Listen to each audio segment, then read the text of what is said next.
Question है, question में क्या बोला गया है, आपको दिया है पूंजीकरण विधि से क्या करना है, ख्याति की गणना करनी है। सबसे पहले आपको दिया है औसत लाभ 1,29,600, लाभ का सामान्य दर दिया है, लाभ की सामान्य दर कितना है 10%, संपत्तियां दिया है 17,46,000 और दायित्व कितने के दिए हैं 7,20,000 के।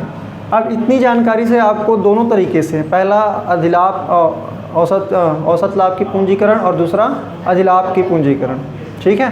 तो सबसे पहले हम औसत लाभ के पूंजीकरण का हमने कल देखा था फॉर्मूला कैसे होता है। क्या होता है फॉर्मूला सिंपल सा है। अगर आपको क्या निकालना है, कौन सी विधि से, पहला हम लगाते हैं औसत लाभ की पूंजीकरण विधि, ठीक है। इस विधि में क्या होगा, आपको अगर ख्याति निकालनी है तो सबसे पहले हम क्या बोलेंगे कि हमारे औसत लाभ का हम क्या करेंगे पूंजीकरण, नाम में ही औसत लाभ है तो औसत लाभ का क्या करेंगे पूंजीकरण। तो औसत लाभ का क्या करेंगे पूंजीकरण। औसत लाभ गुना दर बटे, ये कौन सी दर है, सामान्य दर है। कौन सी दर है, सामान्य दर। और फिर माइनस क्या करते हैं विनियोजित पूंजी, ठीक है। मेनली अपन फॉर्मूला यही है। औसत लाभ का हम क्या कर रहे हैं पूंजीकरण कर रहे हैं। पूंजीकरण कहने का मतलब हम ये बोल रहे हैं कि जो लाभ हम कमाते हैं ये हमारा वाला लाभ है, पिछले 4-5 सालों के लाभ होंगे, उसके हमने क्या निकाल रखे हैं औसत। ये औसत लाभ का हम ये देखना चाह रहे हैं कि इतना लाभ कमाने के लिए मुझे 10%, कोई आदमी कमाता है कुछ लगाता है, तो अगर मैंने इतना कमाया है तो इसके लिए मुझे लगाया कितना चाहिए था। तो मैं क्या बोलूँगा, मैं बोलूँगा कि आपका 1,29,000 का आपका 600, 1,29,600 का आपका क्या है, आपने औसत कमाया है। आपको इतना कमाने के लिए कम से कम ऐसे करेंगे दर 100 बटे दर करना था बेटा। क्या करना था 100 बटे, हम पूंजीकरण करते हैं ना तो दर क्या हो जाता है उल्टा होता है ना, तो 100 बटे दर। तो यहाँ पे हम क्या करेंगे 100 बटे 10 करेंगे, 10% है।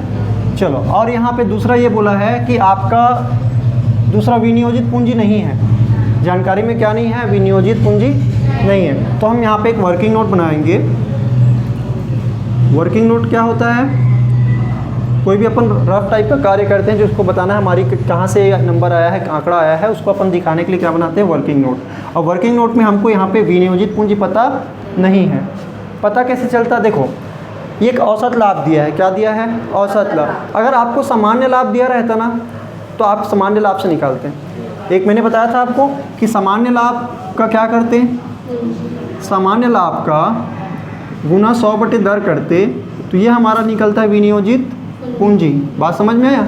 लेकिन क्या कहीं पे भी यहाँ पे सामान्य लाभ दिया है, नहीं। तो हम चिट्ठे वाले तरीका फॉलो करेंगे। चिट्ठा में क्या होता है, हम बोलते हैं कि कुल संपत्तियों से बाह्य दायित्वों को क्या कर दो, बाहरी वाले जो देनदारियों को क्या करो माइनस कर दो, तो वो पूंजी जो मालिक ने लगा रखा है वो कितना है वो पता चल जाता है। तो हम क्या बोलेंगे कि यहाँ पे जितनी भी संपत्ति है तो हम यहाँ पे बोलेंगे क्या विनियोजित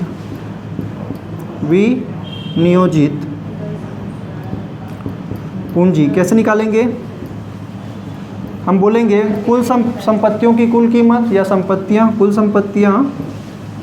कुल संपत्तियां माइनस बाय दायित्व। हालांकि दायित्व तो बस लिखना पर्याप्त है, फिर भी आप क्या लिखेंगे बाय दायित्व, ठीक है। समझ में आ रहा है। चलो, अब यहाँ पे हम क्या करेंगे, हमारी विनियोजित पूंजी कैसे निकल आएगी, तो यहाँ पे हम लिखेंगे कितना रुपीज़ है 17,46,000 और माइनस क्या करेंगे 7,20,000, तो कितना हो जाएगा, तो 10,26,000, 10 लाख होगा। अब इस 10,26,000 ये क्या निकला हमारा, ये निकला विनियोजित पूंजी, जो कि हमारे पास यहाँ पे खाली स्थान था, इसमें लिखेंगे क्या लिखेंगे विनियोजित पूंजी में 10,26,000 हो गया। अब यहाँ पे इसका आप जब कैलकुलेट करेंगे तो ये आएगा 12,96,000, क्योंकि इनके एक जीरो से इनके एक जीरो कटेंगे और 10 गुना करोगे तो क्या हो जाएगा 12,9,6,0,0 दो ठो और इसका एक ठो जीरो, ये हो गया 12,96,000 माइनस 10,26,000। समझ में आया।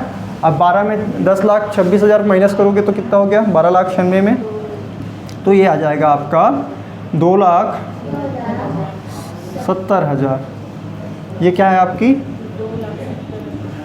ख्याति। समझ में आया सबको कैसे निकाला?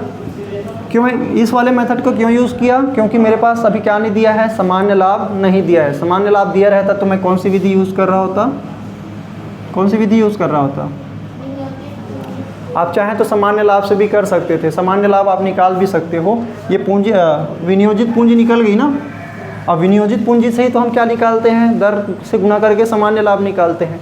तो ये तरीका। दूसरा इन्होंने बोला है क्या निकालिए, कौन सा विधि से बनाइए, अधिलाभ विधि। दूसरा मेथड जो यूज कर रहे हैं हम वो है अधिलाभ विधि। अधिलाभ विधि में क्या होता है, हमको पहले अधिलाभ पता करना है। यहाँ पे एक्स्ट्रा विनियोजित पूंजी माइनस करने की ज़रूरत नहीं होती है। यहाँ पे हम क्या बोलेंगे, ख्याति बराबर क्या लिखेंगे बेटा, अधिलाभ गुणा 100/, ये दर सामान्य दर है ना, लाभ जो अर्जन करने की सामान्य दर है। और ये हमारा लाभ का सामान्य दर 10% दिया है। यहाँ पे अधिलाभ लेकिन मेरे को पता नहीं है। पता है क्या, अधिलाभ पता करने के लिए मुझे औसत लाभ चाहिए रहता है और सामान्य लाभ पता करना रहता है। औसत लाभ मुझे दिया जा चुका है, औसत लाभ दिया जा चुका है, तो यहाँ पे मैं निकाल सकता हूँ अधिलाभ।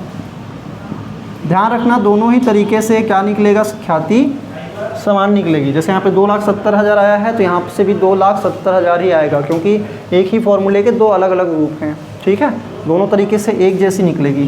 तो अधिलाभ कैसे निकलता है, ये निकलता है औसत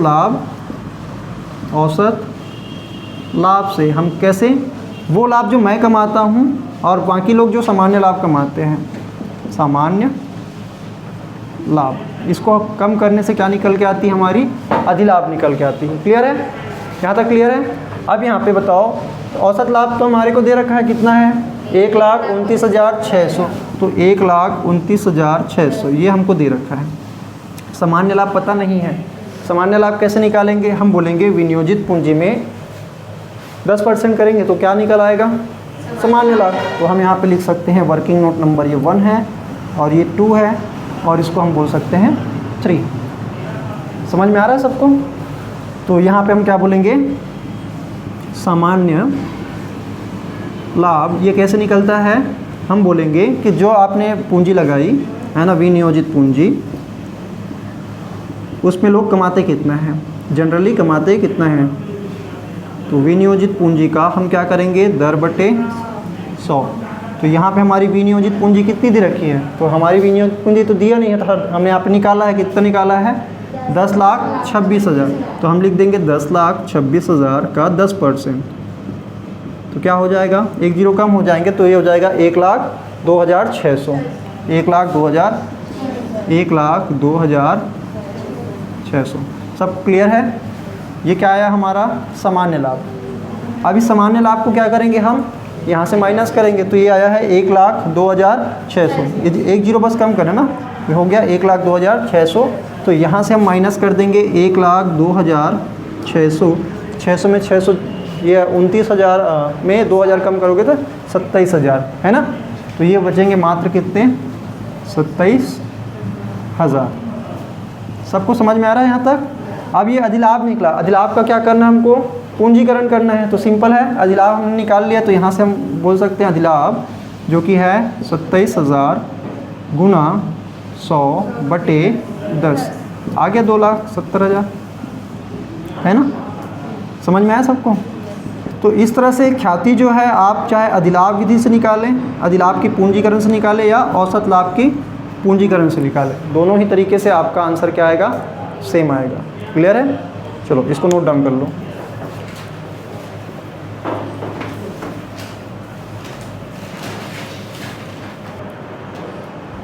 अभी जो क्वेश्चन हम करने वाले हैं, इस क्वेश्चन में खासियत ये चीज़ की है कि पिछले में आपको क्या दिया था, संपत्ति और दायित्व दे दिए थे।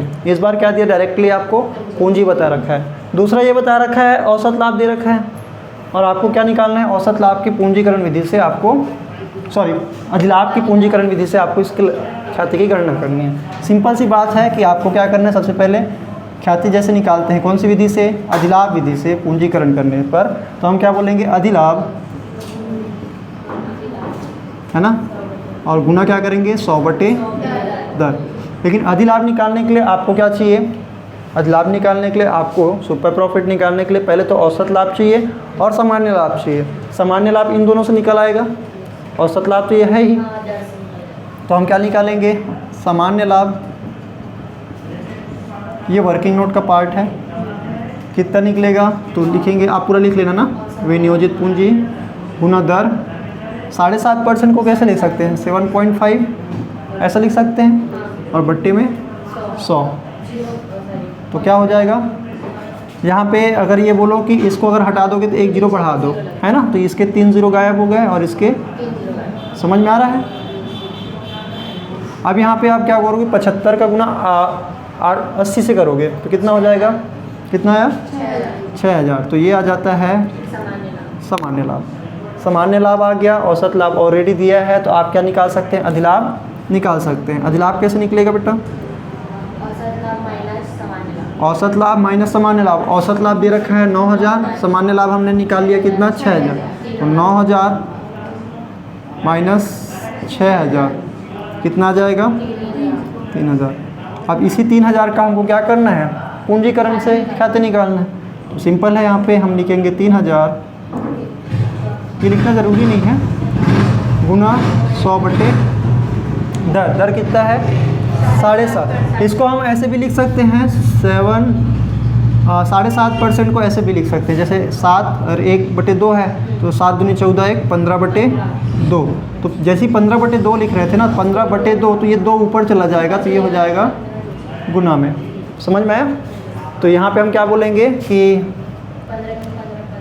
हाँ, 15 कम 15, 15 दूनी 30, 200 हो गया, और 200 कितने हो गए? गुना करेंगे 200 गुना 200, तो क्या हो जाएगा? 40,000।